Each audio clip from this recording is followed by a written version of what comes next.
예, 종합소득세 실무 입문과정 진행하도록 하겠습니다. 저희는 이제 이 강의가 입문과 실무로 나눠져 있고, 입문과정은 아무래도 종합소득세 신고를 많이 안 해보셨거나, 한 2, 3년 차 이하, 이렇게 또는 처음 해보신 분들을 위주로, 이제 강의가 진행되다 이렇게 좀 보시면 좋겠고, 이제 실무 과정은 그래도 이제 이 입문 강의를 듣고 나서 들으시거나 아니면은 이미 한 4-5번 정도 이렇게 종합소득세 신고를 해보신 분들이 실무 강의를 듣는다 이렇게 좀 보시면 좋을 것 같아요. 자, 먼저 보시면은 저희 32페이지에 오셔서 소득세 기본 개념부터 보도록 할게요. 여러분이 이제 종합소득세 신고를 하기에 앞서서 소득세 기본적인 개념을 조금 알아두셔야 되는데, 저희가 세금이 크게 두 가지예요. 소득세가 있고, 그 다음에 법인세가 있어요. 그래서 법인세는 언제까지 신고해요, 우리? 3월에 법인세가 신고하죠. 그래서 주식회사 또는 이제 유한회사 이런 이제 법인들은 3월에 법인세 신고를 하는 거고, 개인은 5월 달에 종합소득세 신고를 한다. 이렇게 보시면 좋겠어요. 3월과 올해 소득세 신고와 법인세 신고가 있는 거고요. 자, 그 다음에 오른쪽에 보시면 33페이지. 종합소득세 신고를 할 때 우리가 5월 달에 신고를 할 때는요, 1월 1일부터 12월 31일까지를 과세기간이다 이렇게 불러요. 즉, 이번에 우리가 5월 달에 종합소득세 신고를 하는 것은 전년 1월 1일부터 12월 31일까지 발생한 소득을 합쳐서 이제 5월 달까지 소득세 신고를 한다. 이걸 이제 확정신고다 이렇게 이제 부른다고 보시면 좋겠어요.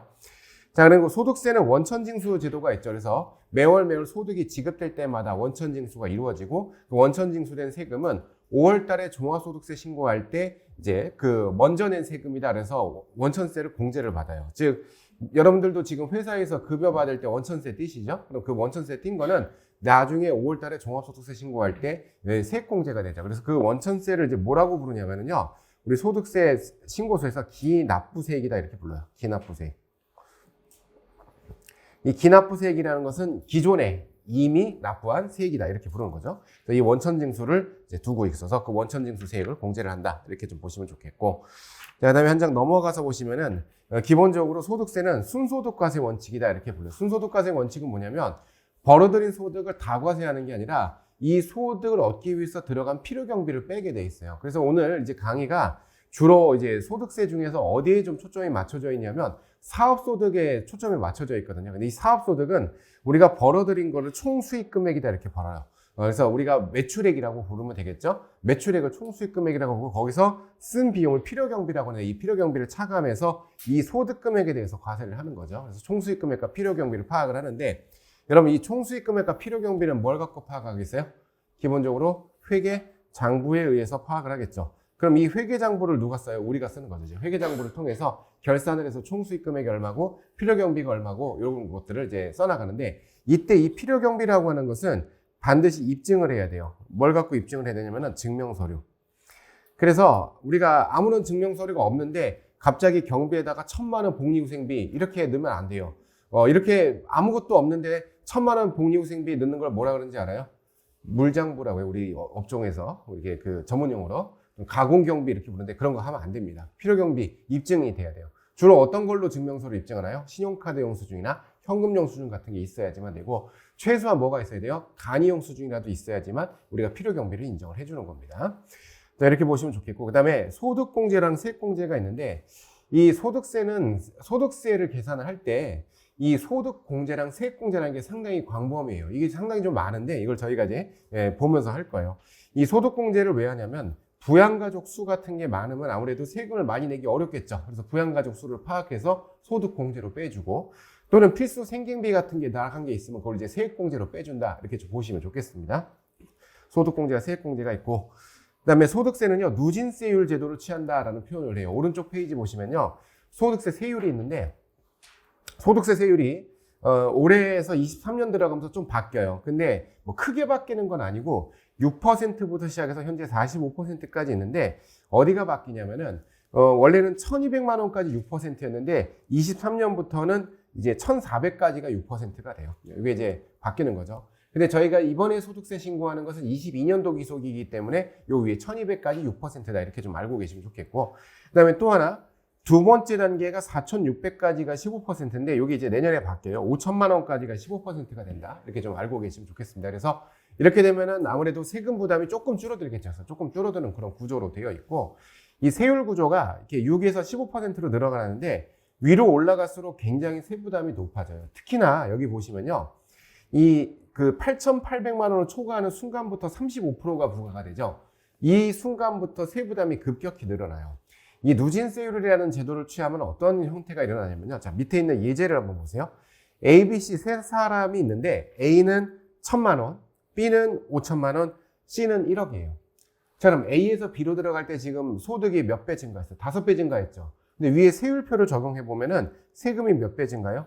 10배가 넘죠. 총 11배 정도 증가해요. 그리고 A에서 C로 갈 때 지금 1,000만 원에서 1억이니까 소득이 10배 증가했죠. 근데 세금을 계산해 보면 2천만 원이 넘어요. 그게 얼마가 됐어요? 이게 지금 20배가 넘게, 한 30배 가까이 증가해요. 그거를 우리가 뭐라고 표현하냐면, 자, 소득이 증가할 때 세부담이 어떻게 증가되느냐? 누진세율은요, 이렇게 기울기가 가파르게 갑자기 급격히 늘어나는 거예요. 제가 왜 이 얘기를 설명하냐면, 여러분 기장하실 때 보면 개인 사업자도 있고 법인 사업자도 있죠. 기장 이번에 조금 이렇게 해보셨겠지만 개인하고 법인하고 어떤 게 기장이 더 귀찮아요? 법인이 더 훨씬 더 귀찮죠. 통장을 다 맞춰야 되고, 법인은 소득세, 법인세 계산하는 것도 복잡해요. 왜 법인을 하냐면, 잘 보세요. 1억일 때 지금 세금이 얼마예요? 소득세 2,010만 원이죠. 근데 위에다가 한번 좀 볼게요. 우리 법인세 세율은 어떻게 돼요? 법인세 세율은 2억까지는 10%, 2억이 넘어가면은 20%예요. 요것도 2023년에 바뀌어요. 2억까지는 9%고 19%로 이제 바뀌어요. 요건 이제 23년에 개정되는 건데.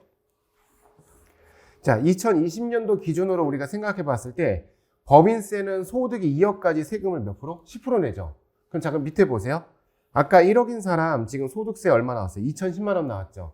근데 이게 1억일 때 법인이면은 세금이 얼마 나오는 거예요? 법인이면 10%니까 1,000만 원만 나오고, 2023년으로 가면은 9%니까 얼마? 900만 원만 나오죠. 세부담 차이가 엄청나게 많이 나요. 그럼 예를 하나 들어볼까요? 지금 요 세율 표를 보면요, 1억 5천일 때 지금 세금이 얼마 나온다는 거예요? 세금 소득세가 1억 5천이면 3,760이 나온다는 얘기죠. 법인이면 법인세 얼마 나와요? 1,500 나오죠. 10%니까. 그래서 법인 전환을 하는 거예요. 그래서 개인 사업자랑 법인 사업자랑 왜 법인을 만드느냐? 연간 당기 순이익 기준으로 보통 1억이 넘어가면 법인 전환이 유리해요.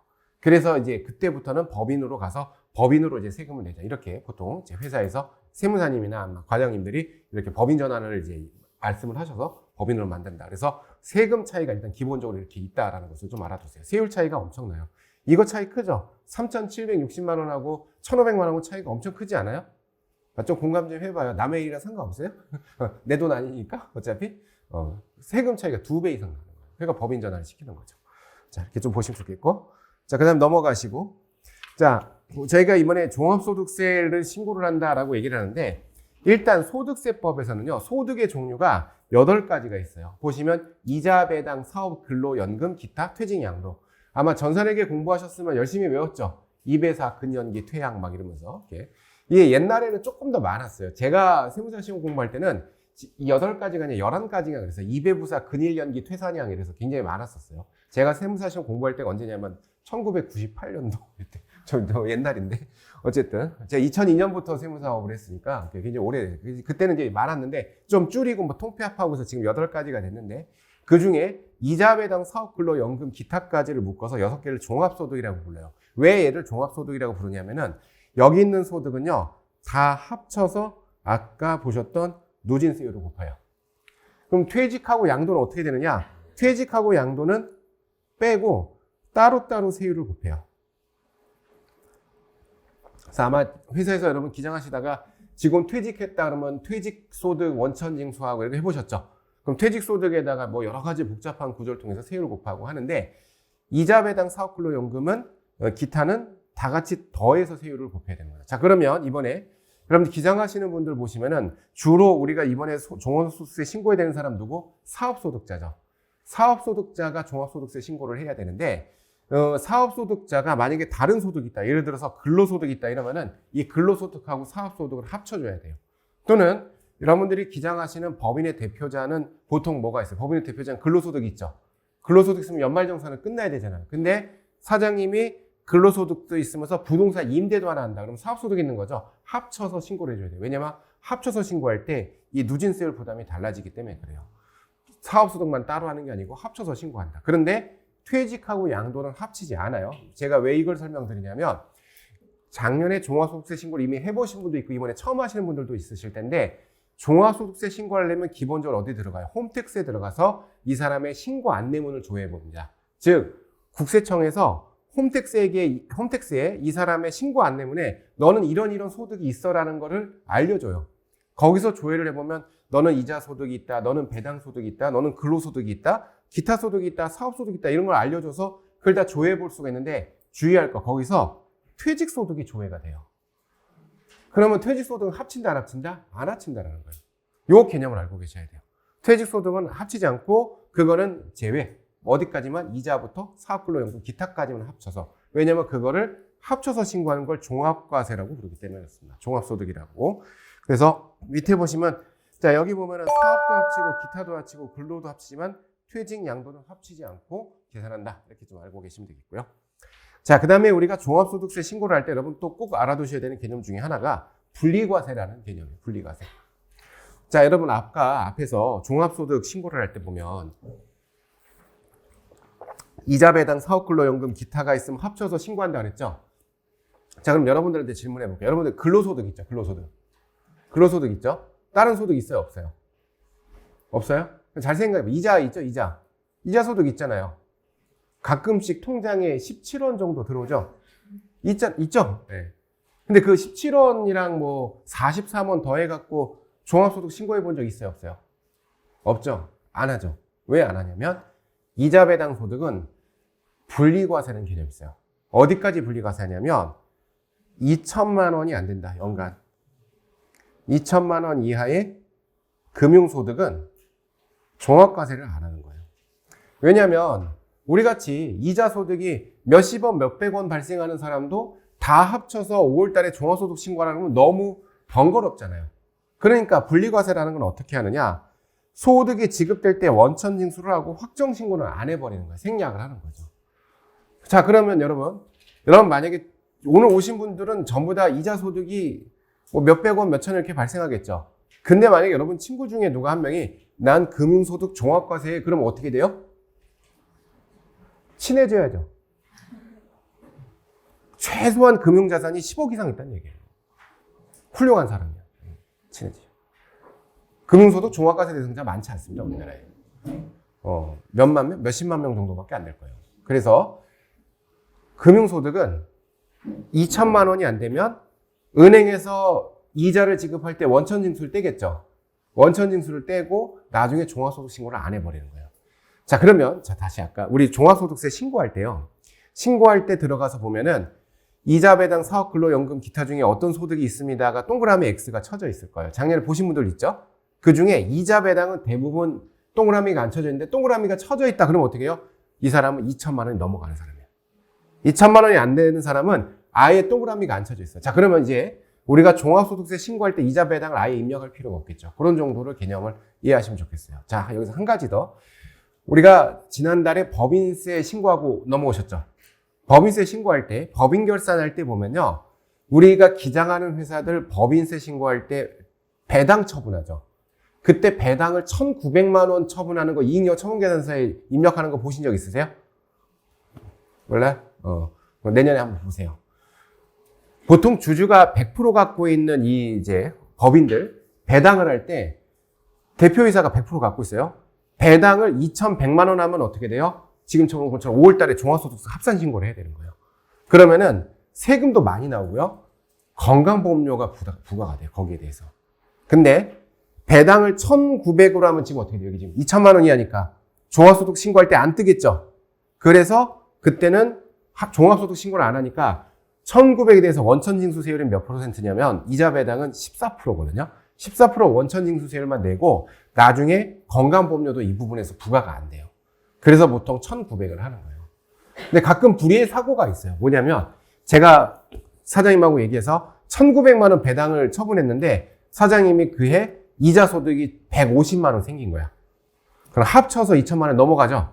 그럼 갑자기 이제 합산 신고를 또 해야 되는 경우가 생길 수 있어요. 근데 그걸 미리 예측하기가 되게 어려워요. 그래서 보통 그렇게 하는 거다. 알아두시면 좋겠어요. 자, 분리과세란 어떤 개념? 소득이 지급될 때 원천징수하고 확정신고가 생략돼요. 그게 지금 가장 대표적인 게 뭐라고 설명했어요? 2천만 원 이하의 금융소득 있죠. 하나만 더 적어주세요. 일용근로소득입니다. 일용근로소득.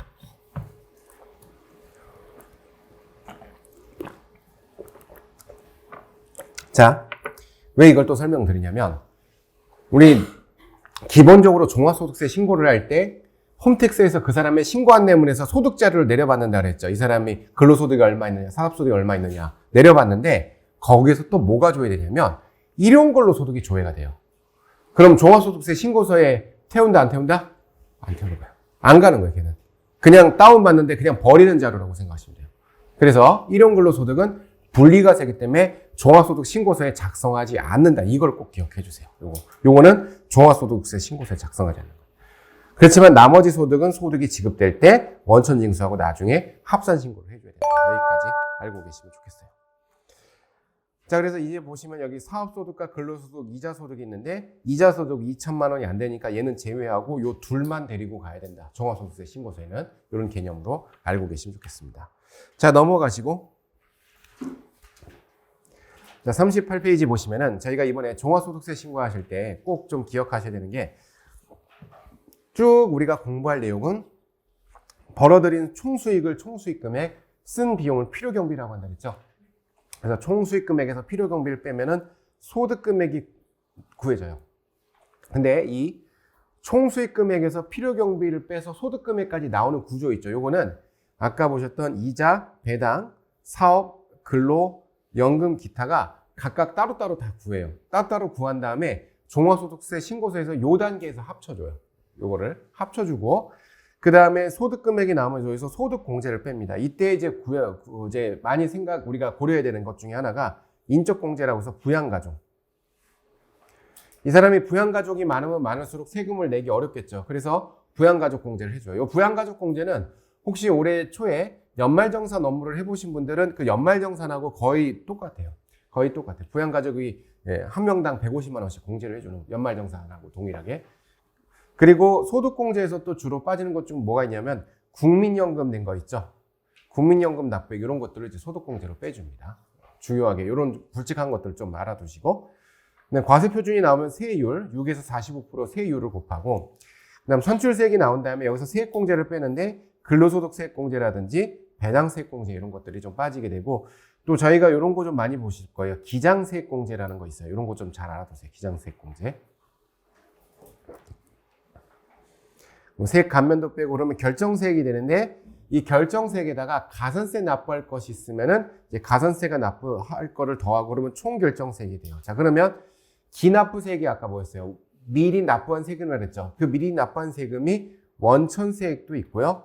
중간연합세액도 있어요. 그래서 중간연합세액이랑 기납부세액, 요 원천납부세액을 확인해서 빼고 나면은 차감 납부할 세액이 되죠. 근데 간혹가다 어떻게 돼? 이 원천납부세액이나 중간연합세액이 더 많게 되면은 환급이 나오기도 하죠. 특히 이제 여러분들 이제 신고하실 때 보면은 3.3이라고 들어보셨어요? 3.3도 프리랜서 3.3% 뛰는 프리랜서들이 종합소득세 신고하러 사무실로 많이들 달려올 거예요. 그 사람들 보면 3.3% 뗀 게 어디 있어요? 여기 지금 원천납부세액이 들어있죠. 그래서 3.3% 뗀 사람들은 찾아와서 계속해서 뭐라고 하냐면 자기 환급 받고 싶다. 환급 얼마 받을 수 있냐? 이거 계속 얘기합니다. 그래서 이 기납부세액을 뺀 후에 그 세액이 더 낮아지면 환급이 나오기도 한다. 여기까지 알아두시면 좋겠습니다.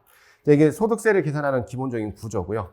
자, 그 다음에 오른쪽에 보시면 소득세 과세기간 1월부터 12월 30일까지 흘러간다. 이렇게 보시면 좋겠고, 납세지가 있는데 납세지가 뭐냐면 주소지가 된다라고 얘기하는데, 자, 납세지라는 말은요, 이렇게 보시면 좋겠어요. 관할세무서.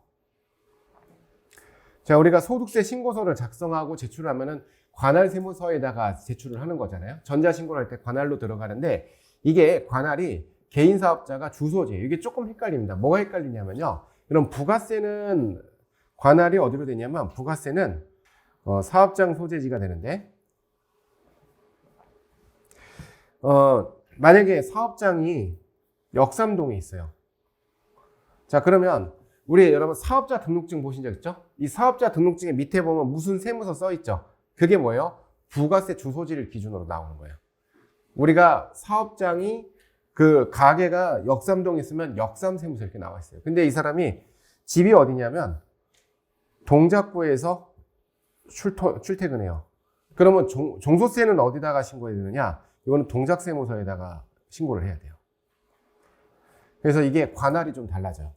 그래서 부가세 신고는 우리가 역삼세무서에다 하고 종합소득세 신고는 동작세무서에다 하고 그래서 가끔가다 세무서에서 연락이 올 때 부가세 관련해서 잘못됐다라고 연락 오면 역산세무서에서 연락이 오고 소득세 신고 때문에 잘못됐다 그러면 동작세무서에서 연락이 옵니다. 법인세는 이게 같이 돼 있어요.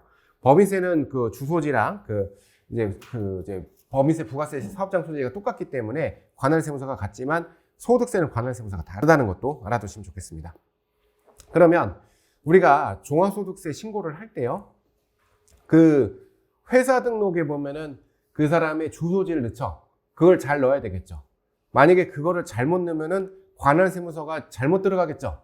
그런데 우리가 사장님이 집을 이사를 했는지 우리한테 알려줘 안 알려줘? 그런 거 우리가 어떻게 알아요? 그래서 이사가 간 걸 모르고 주소지를 틀리게 신고해요. 문제 있어요 없어요? 괜찮아요. 왜 괜찮냐면 자 밑에 보시면 전자신고를 할 때는 그 지방국세청장이나 국세청장에 제출할 수 있고 이때 관할세무서장 외세무서장에 제출된 경우에도 신고에는 효력에 영향이 없기 때문에 혹시 주소지가 틀리게 신고가 돼도요 크게 상관없어요. 왜냐하면 국세청 전상망이라고 하는 국세청 메인 시스템에 들어가는 거기 때문에 관할세무서 틀려도 상관없어요. 알아서 잘 이렇게 파악해서 보게 돼 있어요. 참고해서 알아두시고 확인은 해봐야 되긴 하는데 정확히 몰라도 크게 상관은 없다. 이렇게 알아두시면 좋겠습니다. 41페이지 들어가서 보시면요. 거주자랑 비거주자라는 얘기가 있어요. 쉽게 해서 거주자는 한국 사람이라는 얘기고 비거주자는 외국인이라는 얘기인데 자, 거주자 한국 사람은 국내외 원천 소득을 다 과세를 해요. 이 말이 무슨 말이냐면 한국 사람은 한국에서 번 돈뿐만 아니라 외국에서 번 돈도 다 세금을 내야 된다는 거예요. 자, 그러면 이때 항상 문제가 되는 게 뭐냐면 외국에 나가서 생활을 하는 운동선수 있죠? 유명한 사람 누가 있어요? 손흥민이 있죠, 그쵸? 또 누가 있어요? 손흥민이 있죠, 그리고 또 누가 있어요? 손흥민이 있어요. 예, 손흥민 왜 별로 생각나요? 이강인도 있고 많잖아요. 예. 자, 그럼 손흥민은 한국 사람이죠? 근데 영국 가서 연봉을 벌 거 아니에요? 몇백억 벌겠죠? 그럼 한국 들어오면 또 뭐예요? CF 찍잖아. 그러면 한국에서 번 돈, 한국에서 소득세 내야 되겠죠? 영국에서 번 돈, 영국에서 영국 소득세 낼 거예요. 그러면 이 영국에서 번 돈을 한국에서 합쳐서 세금을 내야 되느냐? 그게 거주자 판정 문제예요. 그러니까 만약에 손흥민을 한국 거주자라고 판정을 하면은 영국에서 번 연봉도 합쳐서 한국에서 신고를 해줘야지 돼요. 근데 근데 만약에 손흥민이 한국 거주자가 아니라 영국 거주자라고 판정이 되면요. 한국에서 번 거, CF 소득만, 그것만 세금을 부과를 하는 거죠. 그러면 이게 거주자냐, 비거주자냐를 구분하는 게 그게 국적을 가지고 구분하는 게 아니에요. 예를 들어서 지금 보면 국내에 주소를 두거나 183일 이상 거소를 둔 개인을 거주자라고 얘기하고 거주자가 아닌 사람은 비거주자라고 하잖아요. 자, 그렇게 얘기하면은 손흥민은 국내에 주소가 있을까요? 국내에 183일 이상 거주를 해요? 183일이면 반년이잖아요. 아니겠지. 그럼 보통은 이런 경우는 어떻게 판정이 되냐면 외국 거주자로 판정이 돼요. 그러면 손흥민은 한국에 있는 것만 과세를 했겠죠. 근데 이게 국세청에서 늘상 논란이 됩니다. 뭐냐면 저희가 이 내용을 자세히 보지는 않을 건데 이게 이제 어떤 때 이제 판단이 되는 거냐면 잠깐만 저희 책 뒤에 갔다 보시면요. 제가 책에다 넣어놨는데 나중에 심심하면 읽어보세요. 49페이지 무슨 얘기가 있냐면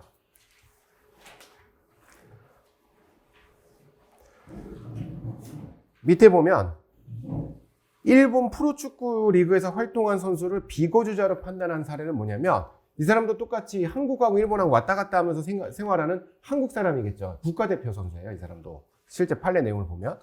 그런데 국세청에서는 일본에서 번 소득도 거주자만 한국에서 세금을 내야 된다는 얘기죠. 세금을 때렸는데 소송했는데 얘는 비거주자야. 그래서 국세청이 패소한 판결이에요. 근데 한 장을 넘어가 보시면 얘는 또 러시아에서 활동한 프로축구 선수, 이 사람도 국가대표거든요. 근데 이 사람도 러시아랑 한국으로 왔다 갔다 하면서 생활을 했는데 이 사람은 최종 판결에서 너는 한국 거주자야 라고 해서 러시아에서 번 돈을 한국에서 다 세금 내라고 판결이 난 거예요. 그래서 이게 왔다 갔다 합니다. 판단이 되게 어려워요. 근데 국세청에서는 일단 어떻게 밑자야 먼저니까 과세하고 보자 그래서 막 때리죠. 그럼 이제 한국에서는 이제 이게 이 사람의 거주자냐 비거주자냐 이걸 나눠서 계속해서 이제 소송을 해주고 뭐 이런 일들이 계속 일어납니다. 그게 41페이지 돌아오셔서 말씀 이제 우리 보셨던 거주자 비거주자의 문제예요. 그래서 거주자는 183일 이상 거주를 하느냐 안 하냐 또는 주소가 어디 있느냐. 그러면 거꾸로 생각해 볼게요. 외국인인데 한국에 들어와서 방송 활동하는 사람들 있죠. 비정상회담 있는데 나와 있는 사람들 있잖아요. 이 사람들. 그 사람들을 보면 어떻게 돼요? 국적이 외국인이지만 한국에서 183일 이상 거주를 하는 경우들이 많이 있겠죠. 그럼 그 사람들은 거주자로 판단하고 그 사람이 외국에서 번 것도 한국에서 세금을 내야 됩니다. 원칙적으로. 이렇게 내용을 보시면 좋겠어요. 자, 그러면 우리 실무적인 내용으로 좀 살펴볼게요. 저희 이제 회사, 저희 사무실에, 저희 세무사무실에 어떠한 분이 있냐면 주식회사 A라고 하는 우리나라 법인의 대표이사예요. 대표이사면 여기서 뭐가 생겼겠어요? 근로 소득이 있겠죠. 근데 이분이 뭐가 있냐면 베트남에 100% 자회사가 하나 있어요. 해외 출장한 거, 공장을 만든 거예요. 100% 자회사가 있는데 그러면 100% 자회사니까 이것도 이 사장님 거잖아요. 그러니까 여기 베트남 현지에도 대표이사를 맡으면서 여기서도 급여가 생겨요. 그러면은 베트남은 베트남 현지에서 근로소득을 받을 때 이때 베트남 소득세를 부과를 하거든요. 근데 이분은 주로 어디에서 생활하냐면 한국에서 주로 생활하고 베트남은 가끔씩 출장 가서 업무를 보고 돌아와요. 그러니까 베트남에서도 급여를 받는 거죠. 이 회사도 관리를 해야 되니까. 자, 그러면 이분은 거주자, 비거주자이 어디에 해당하겠어요? 주로 한국에 계시니까 거주자죠. 그럼 이분은 국내 소득뿐만 아니라 뭐까지? 국외 소득도 다 과세를 해야 되겠죠? 그래서 베트남에서 급여 받은 거를 5월 달에 합산 신고를 해줘야 돼요. 저희가 이런 거를 이제 체크를 하시면 되겠습니다. 그래서 베트남에서 번 소득을 합쳐서, 근로소득을 합쳐서 올해 신고를 해주는 거죠. 그렇게 되면 억울하지 않아요? 베트남 현지에서 베트남 세금 냈을 거잖아요. 한국에서 또 내면 억울하죠? 또 남의 일에 상관없어요? 좀 공감 좀 해봐요. 생각해봐요. 세금 2번 내면 불쌍하잖아. 그래서 어떻게 되냐면 여기서 낸 세금을 한국에서 공제해 주는 걸 뭐라고 그러냐면 그걸 외국 납부 세액 공제라고 하는 거예요. 베트남에서 세금 또 내고 거주자는 한국 가서 또 세금 또 내면 세금 2번 내면 불쌍하잖아. 그래서 외국 납부 세액 공제를 합니다. 그래서 저희가 베트남 그 회사에다가 뭘 요청하냐면 베트남에서 소득세 신고한 소득세 신고서를 받아와요. 받아오면 거기 베트남 소득세가 있어요. 그거를 여기서 환율 계산해 갖고 세액 공제로 빼줍니다. 요게 거주자는 이렇게 외국에서 번 소득도 과세를 해야 되고 유튜버들은 소득이 어디서 생기냐면 구글 본사에서 입금을 해줘요. 여러분 아시는 분들 있겠지만 저도 유튜버입니다. 예. 구독자 12,000명. 예. 그럼 구독자 12,000명이면은 유튜브 수익 한 달에 얼마 나오는지 아세요? 38,000원 정도 나옵니다. 제가 그걸로 돈 벌기는 글렀어요. 그러니까 한 100만 명 되는 사람이 뭐 한 4,500만 원 벌겠죠. 그 사람도 좀 많이 버니까. 자, 그럼 이 유튜브 수익 저한테 통장에 찍힐 때 어떻게 찍히냐면요. 외국 달러가 찍혀요. 그러면서 거기 구글 아시아 퍼시픽 이렇게 아시아 태평양 지역을 담당하는 구글에서 입금이 되는 거예요. 자, 저는 거주자, 비거주자? 거주자죠. 그럼 외국에서 번 돈, 한국에서 세금 내야 되죠. 그래서 저도 종합소득세 신고할 때 저희 세무사 사무실 수익하고 해외에서 입금받은 유튜브 수익을 합쳐서 신고해 주는 거예요. 그래서 한국 거주자는 외국에서 번 소득도 합쳐서 신고한다. 요 개념까지를 기본 개념으로 알고 계시면 좋겠습니다. 특히나 요즘 보면은 해외에다가 서버를 둔 플랫폼, 동영상 플랫폼에서 활동하시는 분들이 굉장히 많아요. 그래서 이 외화 소득은 국세청에서 모르겠지라고 생각하면서 신고 안 해도 되지 않냐라고 생각하는데요. 여러분, 제가 아까 말씀드렸지만 해외에서 저한테 입금이 되잖아요. 해외에서 송금되는 내용은 국세청에 전액 통보됩니다. 무조건 다 통보돼요. 금융실명제이기 때문에 주민번호 다 통보되기 때문에 지금 당장은 세금이 안 나올 수 있어도 몇 년 안에 이거를 확인해 갖고 통보를 해주게 돼 있어요. 그래서 해외에서 송금 받은 거 꼭 신고해야 된다. 안 그러면 나중에 세금 추징된다. 이런 거 알고 계시면 좋겠습니다. 자, 이렇게 해서 저희가 소득세의 기본적인 개념을 다 한번 살펴봤어요.